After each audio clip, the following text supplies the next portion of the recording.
அவர்கள் உள்ளிட்ட மாநில மாவட்ட ஒன்றிய மாநகர வட்டக்கழக கிளைக்கழக அளவிலான பல்வேறு பொறுப்புகள் வகிக்கின்ற பெரியோர்களே, நண்பர்களே,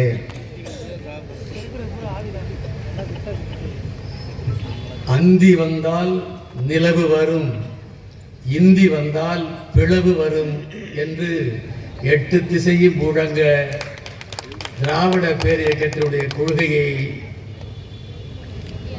கவியரங்க மேடையிலே முழங்குகிற கண்முன் உலவும் கவிக்கோ எங்கள் ஐயா பேராசிரியர் கவியருவி அப்துல் காதர் ஐயா உள்ளிட்ட அறிவார்ந்த பெருமக்களே, எங்களுக்கெல்லாம் 307 என்று சொல்லுகிற அளவுக்கு கவியுலகத்திலே மூத்தவராக திகழ்கிற அருமையான முத்துலனவன் அவர்களே, திமுக விவசாய தொழிலாளர் அணியிலே மாநில அளவிலும் மாவட்ட அளவிலும் பொறுப்புகள் வைப்பது மட்டுமல்லாமல் இதுபோன்ற நிகழ்ச்சிகள் எங்கே நடந்தாலும் அனைவரும் வந்து கலந்து கொள்ள வேண்டும் என்கிற உணர்வோடு அந்த கடமையை முழுமையாக செழுமையாக செய்கிற நிர்வாகிகள் பெருமக்களே, பெருந்திரளாக குழுமியிருக்கிற சகோதர சகோதரிகளே, உங்கள் அனைவருக்கும் பணிவார்ந்த வணக்கம். அடுத்தடுத்து சான்றோர் பெருமக்கள் நிறைய இங்கே பேசி கிடைத்திருக்கிற ஒவ்வொரு நொடி பொழுதையும் பயனுள்ள நிகழ்ச்சியாக இந்த விழா சிறப்புற நிறைவேற்ற வேண்டும் என்கிற நோக்கத்தோடு அனைவருடைய பெயரையும் சொல்லி அழைத்ததாக ஏற்றுக்கொள்ள வேண்டும் என்று மேடையிலே வீற்றிருக்கிற எதிரே அமர்ந்திருக்கிற கழக நிர்வாகிகளை எல்லாம் நான் கேட்டுக்கொள்கிறேன். அருமையான சட்டத்துறை அமைச்சர் அவர்கள் பொதுவாக அதிகம் பேச மாட்டார்.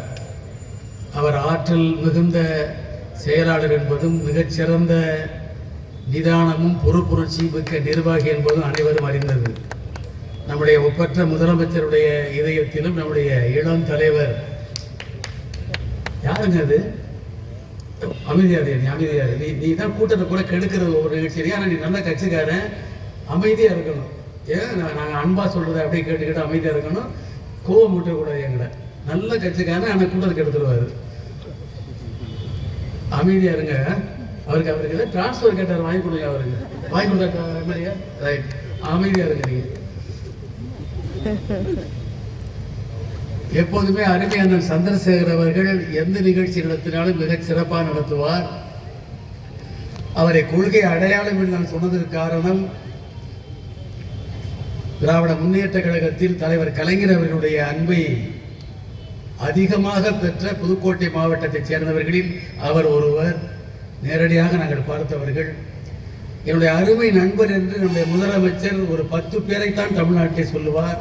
அந்த 10 பேரிலே ஒருவர் என்னுடைய அருமை சகோதரர் நம்முடைய சந்திரசேகர் அவர்கள்.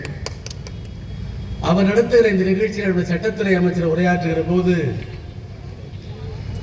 அந்த உரையை நான் கூட பக்கத்திலே ஐயா கவியறிஞர் அவரிடத்திலே அதை பற்றி சொல்லலாம் என்று நினைத்தேன். அது ஒருவேளை அவருடைய உரைக்கு இடையூறாக இருக்கும் என்று சொல்லவில்லை. அவ்வளவு அழகாக தமிழ்நாட்டு உரிமைக்காக மட்டுமல்ல, ஒட்டுமொத்த இந்தியாவில் மாநில உரிமைகளுக்கு போராடக்கூடிய இந்தியாவினுடைய முன்னோடி தலைவராக இன்றைக்கு நம்முடைய தலைவர் தளபதி அவர்கள் தேடுகிறார் என்பதை சான்றுகள் காட்டி அருமை அண்ணன் சட்டத்துறை அமைச்சர் இங்கே உரையாற்றினார். இவர் சட்டத்துறையாக இருக்கிற இந்த காலம் அவருடைய பொது வாழ்க்கையிலும் பொற்காலம், சட்டத்துறைக்கும் பொற்காலம் என்று சொல்கிற அளவுக்கு 7 பேர் விடுதலையும் இவர் சட்டத்துறையாக அமைச்சர் இருக்கிற போதுதான் கிடைத்தது. ஜல்லிக்கட்டு என்கிற வரலாற்று சிறப்பும் உறுதிப்படுத்தப்பட்டது இவர் சட்டத்துறை அமைச்சராக இருக்கிற பொழுதுதான்.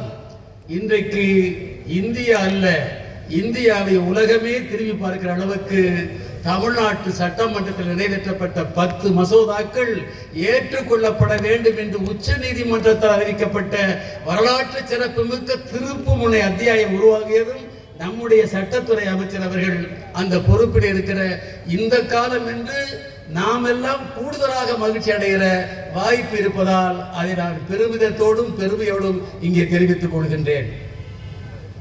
நீ நிதி கொடுத்தாலும் கொடுக்காவிட்டாலும் 2152 கோடி ரூபாய் நிதியை தரமாட்டேன், நீ மும்மொழி கொள்கையை ஏற்றுக்கொள் என்று சொல்வாயானால் உன்னுடைய 2000 கோடி ரூபாயை நான் வாங்கிக் கொண்டால் அது 2000-3000 ஆண்டுக்கு பின்னால் என் தமிழ் சமுதாயத்தை கொண்டு போய் நிறுத்திவிடும். வாங்க மாட்டேன் என்பது மட்டுமல்ல, நீ 10,000 கோடி கொடுத்தாலும் வாங்க மாட்டேன். இதே நிலைமை நீடிக்குமேயானால், நீ நிதி கொடுக்க மாட்டேன் என்று சொன்னால், உனக்கு நான் வரி கொடுக்க மாட்டேன் என்கிற முடிவெடுத்தால் உன் நிலைமை என்னாகும் என்று ஒன்றிய அரசாங்கத்தை, டெல்லியை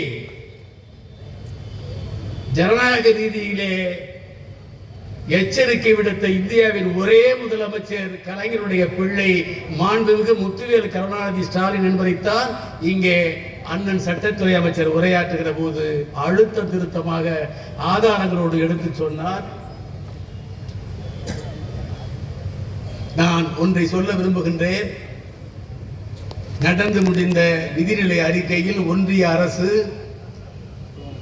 தமிழ்நாட்டை வஞ்சித்திருக்கிறது என்பது எல்லோருக்கும் தெரியும்.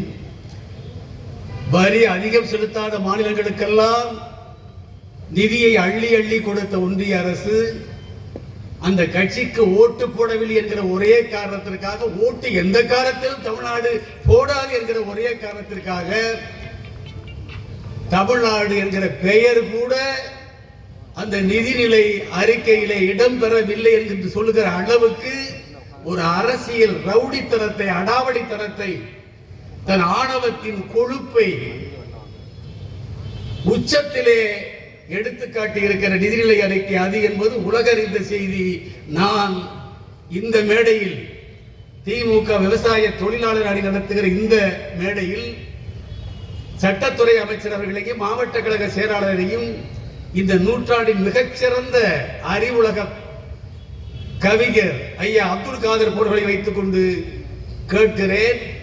இந்திய இறையாண்மையிலே நம்பிக்கை உள்ள கட்சி திராவிட முன்னேற்ற கழகம், பன்முகத்தன்மையிலே அக்கறை உள்ள இயக்கம் திராவிட முன்னேற்ற கழகம், இந்திய ஜனநாயகத்தை காப்பாற்ற வேண்டி ஆட்சியை இழந்த கட்சி திராவிட முன்னேற்ற கழகம், இந்தியன் என்று சொல்வதிலே எங்களுக்கு பெருமை உண்டு என்று சொல்லுகிற இயக்கம் திராவிட முன்னேற்ற கழகம், இந்தியாவில் நாங்கள் இருக்க வேண்டும் என்று விரும்புகிற இயக்கம் திராவிட முன்னேற்ற கழகம்.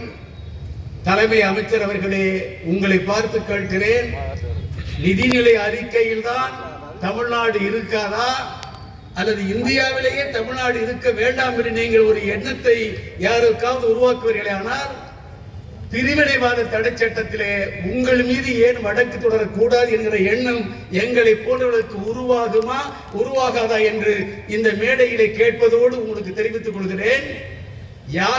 தியாகத்தில் வளர்ந்த நாங்கள் யாருக்கும் அஞ்சு நின்றதில்லை. எங்கள் தேகத்தில் நரம்புகளில் பாய்வதெல்லாம் தேசிய நீரோட்டம் அல்ல, குருதி ஓட்டம். வேகத்தை கிளப்புவதே நோக்கம் என்றால் விளைவுகளை சந்திக்க தயாராகுங்கள். பாகத்தை பிரிக்க ஒரு நாள் குறிப்போம்.